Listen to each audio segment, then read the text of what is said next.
veteran voice of the octagon. Thank you. You know, it's so nice to talk to you because, as we were saying, we talk to the fighters, we talk to Dana White, we talk to lots of people involved in the UFC. You are part of the brand, you are part of the UFC. Tell us about your first event, when it was and what fight was going down. My first event was back in 1996, and I went to that event as a manager of a fighter. I managed a fighter named Scott the Pitbull Ferrazzo, this big, massive, 340-pound monster. He fought Tank Abbott, he had some pretty exciting fights, but I didn't want to be a fight manager. I wasn't interested in that. This was just a ploy on my part because I wanted to be the announcer. I wanted to be the Octagon announcer. So I figured, how am I going to get this to happen? I was calling the offices in New York, and they said, listen, the announcer's uncle had passed away, has to go to a funeral.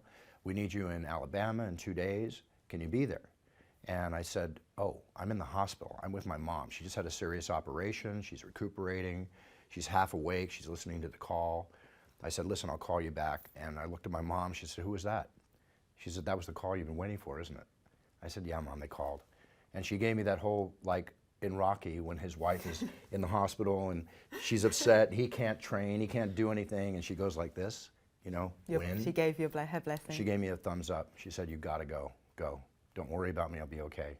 And she's my best friend, you know, we're very close. So I went off, did UFC 10, and then I came back and I thought, okay, I did a really good job. I thought I did a good job. I look at it now and it's not what I'm used to. And then they hired somebody else.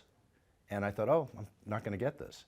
And the man who they hired had an excellent voice, but he was kind of nervous in the service, mispronounced a couple names, gave me some fodder to call him back up. You know, say, hey guys, really, you need me, I have media connections, I'll help you build this sport, but I need to grow with you as the announcer so I can do everything else I would want to do, because I think this is going to be the biggest thing ever in sports. I know it's going to be. Then they called me and they said, listen, we're doing a show called Friends, which was the biggest comedy on TV. And they said, Warner Brothers wants to use a real announcer. So they're coming down to pick up video and tape of you at your home today. Is that okay? Would you like to be on the show? And I said, of course I would. So they came down, they picked up the tape, they called me that night, they said, be on the set tomorrow morning, rehearsal, film the TV show, you're gonna co-star as yourself on Friends. Wow. Okay. That's quite a role. Quite a role. So I called up Robert again. I said, Robert, you're gonna be on the set? He said, yes. I said, then meet me at lunchtime, let's have lunch together, I have to talk to you. So I met with him and I said, Robert, I feel like a girl in high school waiting to be asked to the prom. I'm asking you, and you're saying no. Let's make a deal. Let's stop screwing around. I'm gonna ask you one more time, and then I will never ask you again. That was the best poker hand I ever played. And you are a poker player, I know that. Yeah, and a very good one. And your tagline, it's time. Mm-hmm. Where did that come from?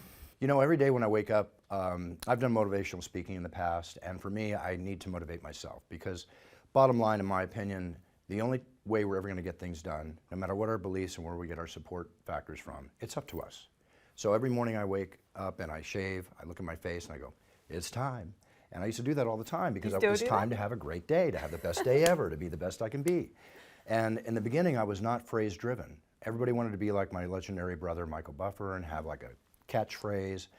To me, it's not that. I didn't want to be Frank Sinatra Jr. I didn't want to look like I was trying to be like him. I wanted to be an original Bruce Buffer and do it with my passion and with everything. And I knew I would grow into that over the course of a few years. So I used to start out the show saying, it's time to begin the ultimate fighting championship, right? And then when Dana and the Fertittas bought the UFC, I had a big meeting with Dana, and we agreed I would stop opening the show like that. And I said, that's fine, I'll stop. And then during the main event, I realized, okay, the fans have been sitting here for 5 hours. The fighters have been training for 6, 8 weeks or more. Now's the moment it's all come down to. It's time. So I started incorporating it in my main event announcements probably about 6 years or more after I started. I don't remember exactly when. And then organically, as I like to do all my business, everything I do in life, let it grow, let it happen naturally, right? Organically. And it just grew to where it is. And then I started jumping and started doing this. And just Well, let's talk about some of those things. So we've got the Bruce or the Buffer 180, yeah. and that's reserved for main event and co-main event fights. And then you did the 360. What fight was that? That was at UFC 100. That's when Brock Lesnar fought Frank Mir. And that was all instigated about 8 months before, when Joe Rogan and I were backstage at an event, I don't remember when. So Joe said, well, can you do something more? I said, what would you want me to do? 360? He said, yeah, can you do a 360, right? I said, of course I can. I've been a martial artist since I was 12. I can jump in the air and turn around. well, show me. And I'm in an overcoat. I was actually like suit and overcoat like I walked in here today. So it's on the video. I jump up, spin around, land, right? And he goes, oh. And then he started egging me. You've got to do that. You've got to do that. And I'm like, okay. And honestly, I don't think a screenwriter or a director could have done it better for a movie. It just went off perfectly. I was very happy. And I'll tell you, I was a little worried to a certain extent because I never rehearse. I never, Chuck Liddell in the shower, I don't say names and try to get ready for the show. I want to go out, feed off the crowd, feed the energy, and give it a purely passionate, organic performance of announcing. I'm going to take it back a little bit as well and talk about your brother, because your brother Michael, we all know, is the announcer for boxing. Absolutely, yeah. But you didn't meet till later in life. So Right. how did that meeting come about? And was he already doing what he does, or is it something you both did at a similar time? Michael has been announcing for over 30 years. Yeah. I met Michael when I was basically 29 years old. He's my long-lost half-brother. So you have the same dad? We have the same father. And when I was watching TV and when Tyson got really big in the late 80s, when boxing was on a huge resurgence, it was the water cooler conversation on a Monday, much like the UFC is today. I saw this man come out, and very handsome, debonair, James Bond style about him, great, incredible voice, just cool, And all of a sudden, I'm becoming a fan and a fan of the Let's Get Ready to Rumble. I didn't see it the first couple times, but then I saw he put his name on the screen. It said Michael Buffer, and I'm like, are you kidding me? Oh, you didn't know? No, I had no idea. I own telemarketing companies, so the salesman worked out of phone books. Right? We had every phone book in the United States. Now back then it's a natural reaction to look in a phone book and see if you see your last name, right? And my last name is a little different than others. And I never saw Buffer in any phone book in the United States except my relatives in Philadelphia. So who is this guy, right? So I started getting curious and I called Don King's offices, Bob Arum's offices, started looking him up, getting all the information. I found out that he grew up like 20 miles away from me, where I grew up in Philadelphia. And I'm like, okay, this is really getting close. What's going on here? So long story cut short, we're driving up on a road trip, my father and I, to San Francisco. And this is about a year later, and people started walking up to me all the time saying, hey, when Michael was getting really famous in boxing, and because he was as famous now as the boxers themselves and was then. So people would say, is that your brother? The guy that goes, let's get ready to rumble? And I said, no, my brother's Brian, my full brother I grew up with my whole life. So I told Dad, I said, Dad, people are coming up to me, I'm making phone calls, and you happen to know who this guy is? I got this. I think that's your brother. Just like that? Just like that. I said, what are you talking about? He'd been married to my mom. Before my dad passed away, they were married for 57 years, right? So I only knew my mom and dad as that. My dad never told me that during the World War II period when he was serving in the service, he had gotten married at a young age, like 20 or something, and a son was born when he came back after 9 months, and a divorce ensued, and the last time he saw the child was when he was 2.5. And Michael was raised by foster parents under the name of Huber. But when he went in the Army during the Vietnam War, they saw on his birth certificate that his name was Buffer, because he was never formally adopted as Huber. So that one little instance, they said, you're not Michael Huber, you're Michael Buffer, right? And he took that. And he kept that ever since. So think about it, if that didn't happen, we might never have met, and we might not be sitting here, because I met him and 4 years later became his manager. I went to him and I realized he hasn't trademarked this phrase properly. He hasn't made a t-shirt or a hat. I'm the businessman. He's the fantastic performer that he is. So suddenly I started getting passionate about this. I also had aspirations and dreams of being an announcer, because I always enjoyed being on stage, talking in front of people. I had a lot of experience doing that. And I said, listen, Michael, I want to make you richer and more famous than you ever dreamed, hopefully myself in the process, but I want to become your manager and your partner. And you should be doing everything. I went to a fight in '92, Riddick Bowe and Evander Holyfield, the first time they fought. And November 13th, 1992, I think it is. I'll never forget it. And I went back that night after watching the reaction that Michael got doing the Rumble from Jack Nicholson and Hulk Hogan and all these celebrities and everybody in the arena, Thomas Mack in Vegas, going nuts. And instead of going out and partying, playing blackjack, as we all like to do in Vegas for whatever choices we make, I went back to my room and I incessantly, uncontrollably to a degree, mentally wrote down 3 pages of notes. Put them in the NBA court, put them in the football field, corporate events, TV, movies, video game, let's get ready to rumble, all. And I just kept going and going and going. And then I met with him and I said what I told you I said to him, and we agreed. And I said, but Michael, I'm going to have to give up everything. I'm going to sell everything I have. I'm going to quit with the money I have in the bank, and I'm going to go for it. So he said, how are you going to do this? And I said, I don't know. I said, but I'm not going to give all this up. We've got something. Yeah, you better believe I'll make it happen. So that was back then, and then we're here today, and I'm still his manager and partner. And we have a fantastic relationship, and I love my brother very much. He's great. That's wonderful, and obviously went on to carve your own niche in announcing since. Let's talk about, there's pressure on you. There's pressure on you that you have to deliver these words and the correct result. And there's been a time or maybe two where you've been put in a position where you've questioned whether what's written on that bit of paper is actually the right result. And I'm thinking first of all of Tyron Woodley, Wonderboy Thompson in New York. Talk to us about that incident where you're looking at it and you knew something wasn't right, but you've said your job is to just deliver that news. Well, so what happened? The great writer Rudyard Kipling once said, it's not to reason why, it's but to do or die, right? And I live by that premise. I am the messenger, I am the hired gun, I'm supposed to go out there and do my thing, right? The commission, the referees, in charge of the octagon, the commission's in charge of the results, they hand me something, there was something wrong with it, and when they handed it to me, it just didn't seem right, and I went back to them, and then I was told to read it the way it was, and I read it the way it was, but then I had to read it again. So I am not there to question the commission. I am there to do what they tell me to do. But sometimes we're all human, right? And I'll take partial responsibility for the mistake. I'm always willing to admit that. I don't like making excuses. I like solving issues. There are no problems, there's only solutions when it comes to my life. So yeah, a couple of those situations. But even if I'm not agreeing, I've had decisions come in, it's so wrong. I don't want to read this out. I mean, you have a split decision and it goes 29-28, 29-28, and for the other guy, 30-27. What are they looking at, right? But I'm not putting the judges down. It's just, again, I question it, but I can't question it. I have to read it. Yeah. What fighter do you most like announcing? Because some fighters engage with you and others sort of are just staring ahead or focus on what they're doing, waiting for it to be over. But who gives you the most back? So Dan Hardy years ago started interacting with me. Dan would get to my face, right? And we would play off each other. And it's all natural and organic. And it worked. The fans loved it, Dan loved it. Then suddenly I think it kind of like maybe told other fighters that just like they allow me to enter their space, I don't think there's any other announcer that enters the fighter's space like I do, which is a sign of respect they have for me, thank gosh. But it's the way I work. And now they're entering my space.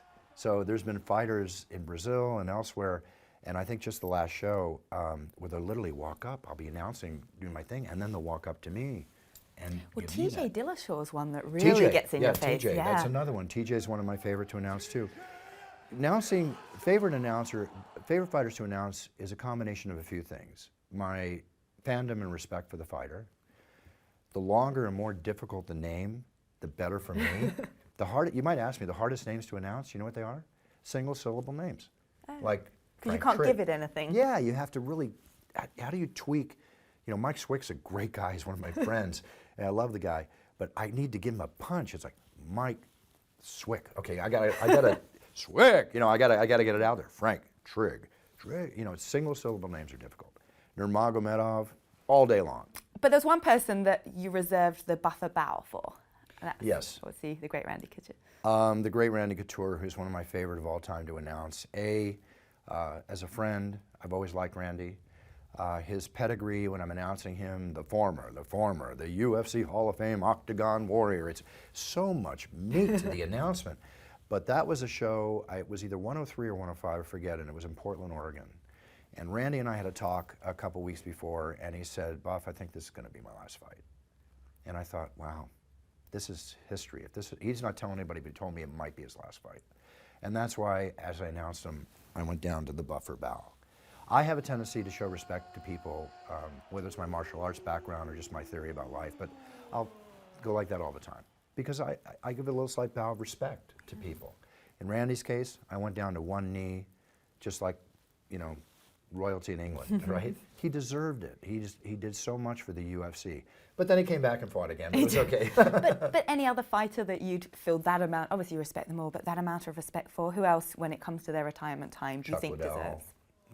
Legendary Chuck Liddell, Tito Ortiz when he left the UFC, BJ Penn, my little Hawaiian brother. I love the guy. You know, we have so much history together, you know? And you don't just announce fights. You announce weddings, Michael Bisping's wedding. Yeah. You announce the birth of babies. Coming out now! But what's been the craziest thing you've ever been asked to announce? Well, I thought the baby was one of the first ones, but there's been a lot. I mean, a couple of really weird, you know, requests that I certainly don't want to talk about, which I refuse. Okay. But I mean, the birth of babies, the weddings, bar mitzvahs, everything down to even voicemails. This all started with people coming up to me and emailing me and offering me ridiculous money to do all this. And I thought, you know, these fans, they're buying 12 pay-per-views a year, okay? They're spending their $60 or whatever it is. They're buying their tickets. I'm not going to gouge them. I deserve to get back to the fans. They deserve it. They deserve me to get back to them. So a couple years ago on Christmas, I made a Christmas special that for $99, you know, I put in an order form on my website, send in your details, and I introduce you like a champion in the cage, right? And it just took off. And then all of a sudden, all these requests are coming in, and then the wedding started. And I got to tell you, I love it. You attend the weddings? You go to the whole wedding, or no, you do it in advance? I'd have to charge them, you know. Yeah, you were at Michael Bisping's. Michael wedding, Bisping's, though, I was at, and that was just an off-the-cuff thing that I Yeah. just did. But then they put it on TMZ, and the New York Times got it, and it kind of went viral. And that's when all the weddings started coming in. But I really enjoy doing weddings because Kristen, my partner, she handles everything for me, and the thank you notes we get. I'll be honest, I'm Italian, I get a little emotional at times. I get tears in my eyes because I'm part of their special day. That's an honor. It's like I said, I live my life with passion. And when the passion wanes, when my passion for what I do in the octagon, you know, starts to go away, then you're gonna hear I'm gonna retire. I'm not gonna travel 35, 40 times a year around the world when I don't have this working. Well, I was going to say that must take a lot of. You're in a different country or a different state every month. You know, the people you work with have to become family. In a sense, you're all very close. What's been your most favorite place in the world to do an event? Well, I mean, the UK is one of my favorite places, and I'm not just saying that for the benefit of this interview, but the UK fans and Irish fans, they go nuts. They love their fights. They love their boxing. They love their UFC. They love their MMA. I also love Brazil, and Brazil. Years and years ago, Stitch Duran, the famous cut man. I got out of the octagon. The first time we went back to Brazil, we were sold out. I think it was Rio de Janeiro. We were sold out like 20,000, almost seats, the whole bit. Now, they speak Portuguese in Brazil, right? So I went in, I did my thing, and I'm focused on the fighters. I kind of block out the crowd because it's just me and the fighters. So that's where my eye and my mind's in doing everything I'm doing. And when I got out of the octagon, Stitch is like, Buff, did you hear that? I go, what? He goes, they all said it's time with you. They all were saying the same thing you were saying. In English or in English? Portuguese? Ah. They were saying it with you. They held the it's time, and they were saying, like, this is the moment you've all been waiting for. I said, are you kidding me? And I watched it on TV, and I thought, oh my God, that's crazy. I'd never seen or heard anything like that. And it just started to build and build and build. Yeah, Australia's incredible. Canada, rabid UFC fans. It's just a pleasure. Yeah. It's such an honor to perform no matter where in the world. When I work, it's because I love what I do. And I love who I work for, and I love who I work and perform for. And that's the way I have to be. And if any of that lacks, I'm gone. Well, I was going to say, how much longer do you think you'll do this for? And if and when that time comes that you hang up your gloves, so to speak, or whatever the equivalent would be, who can take your place? They're hefty shoes to step into. Well, and it's a two-part question. Answer your first part, at least another 10 plus years. Yeah, I'm good. As long as the passion's still there. As long as the passion's going. still there, absolutely. I love what I do. I've been through that where I've been burned out, and I'm not getting burned out. I'm just getting more passionate, so it's all good. Well, you have the best seat in the house. It's incredible. You are there right in front of the cage. You've seen some of the craziest moments. I mean, Conor McGregor, Habib Nurmagomedov, when Habib launched 2 feet out of the cage towards Dylan Dennis. You're sat there. What are you? You had some words to say about that afterwards, didn't you? Well, it wasn't my first rodeo. No. I've done announced fights in cowboy bars where there were better fights in the audience than were happening in the ring.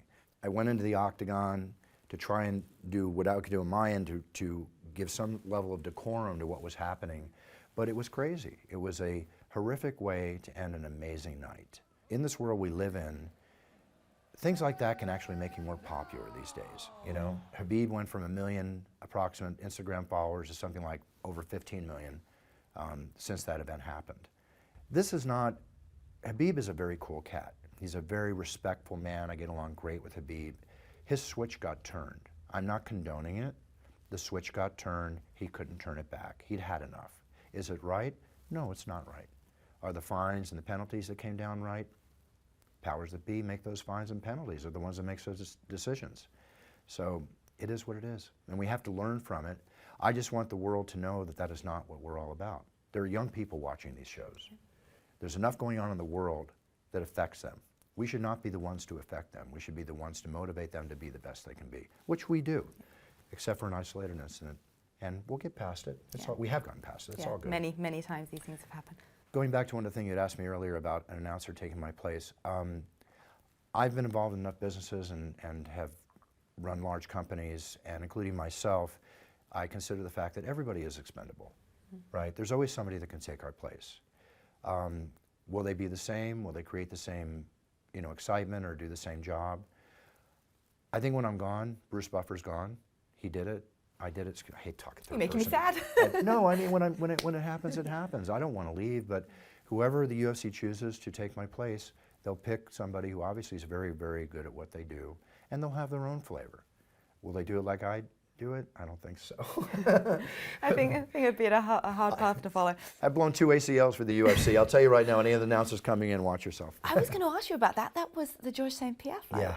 And did anyone know that it had happened? Because we've talked about this before, and you felt your AC. Wasn't it your Achilles you've done at some point as well? No, my ACL. Oh God. Oh, ACL. Sorry. That's one thing I never want to do. Oh. You felt it go, and you had to casually get out of that octagon as if nothing had happened. Well, what happened is that the week before I was at a poker tournament, and during a break in the poker tournament, I was walking and there was a dip in the carpet, and I rolled my ankle. Now, when I was kickboxing, I rolled my ankle a million times, and 2 hours later, the next day, you're fine. In this case, being a little older, I woke up the next morning, and my ankle was engorged with blood. I had to go to the hospital before I went back to the second day of the tournament, and they pulled a large amount of blood out of my ankle, and I was on crutches, and I went to the tournament. I got third in the tournament, won some good money. I was very happy, but I couldn't walk. So Thursday, before we're going to Canada, which that was the biggest UFC in history, so I got to the event, adrenaline took over, everything's fine, get through the event, did my jumps, did my turns, did all the kind of stuff that I did that night. And I go in front of Georges St. Pierre, it's the last announcement of the night, George, rush. And as George always does, he lunges out, right? And as I always do, without thinking, I bunny hop back, right? Like a 1.5 feet. But I bunny hopped back and I landed on this ankle, which was the bad ankle. It didn't support me, it wobbled, my knee exploded. And I'll never forget that sound. And so then I walk over and I put the microphone under Herb Dean's arm, and I felt my knee going like this, and I've got my face on. But inside I'm saying, oh my God, I think I just blew my knee. Hurry up. Yeah. And then you see me like limping out or hopping out on one leg, and John McCarthy says to me when I get out, he goes, hey Bruce, I think you just blew your ACL. I go, are you kidding? I hope not. And then Stitch Duran puts an ice bag on my knee. What is wrong with that picture? I'm the announcer. I got an ice bag on my knee while 2 of the greatest warriors are battling it out in the octagon. Something was wrong there. I got operated on, I came back, and I got a doctor named Dr. Elitrosh who did Tom Brady, the famous quarterback's knee. And he did my knee, and I said, look, I got to be back in the octagon in 4 weeks. We have a show in Philadelphia. He goes, you do what I tell you to do, we'll get you back in. Most people can't get back for 6 weeks. You'll be back in, right? Got back in. Little Buffer light during that show, got it done. Here's the funny part. George blew his knee like about 2 months later, after I blew my knee, announcing him 2 or 3 months later. Jeez. George wound up, after I was operated on, George wound up going to rehab with me. He, not only with me, the same doctor that operated on me, blowing my knee in front of George, operated on George's ACL and corrected his, and we both wound up in rehab together. How funny is that? Crazy story. Yeah.